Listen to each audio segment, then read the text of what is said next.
Rachel is cutting up some beef, and we're going to use the excess to see if we can make our own homemade tallow. There might be a little beef on there we need to take off, but we'll see. Anyway, there's a bunch of ground beef we've got going. Just cutting up some steaks. So yeah, we'll show you how we do this, and hopefully it works out. We're going to add about a cup of water to a pot here, and then we will add all of the fat, and we'll start cooking it on low heat. Here's what we are starting with. We have the heat on, and we'll check back periodically to see how it goes.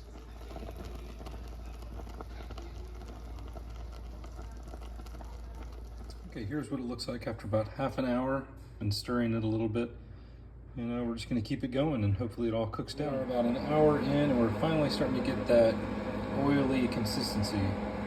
So we're just gonna keep this going and going and going and see what we come up with. This is 2 hours in. I think I'm gonna let it go for about 1 more hour, and then we're going to strain it all and get rid of these big pieces.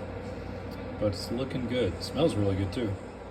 Okay, we've gone about 3 hours, and we think we got it pretty much ready. We've got a jar here with a strainer, so we're gonna pour it in there and see what we come up with here.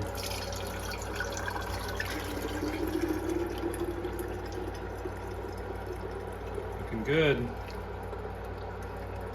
Not a lot of chunks left over. I might toss those out to the animals.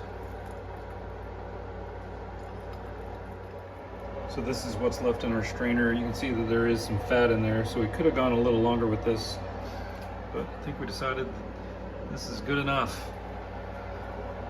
So we're pretty excited to use this. Anyway, it was pretty easy, just took a little while, so hopefully we can use this and make some good stuff.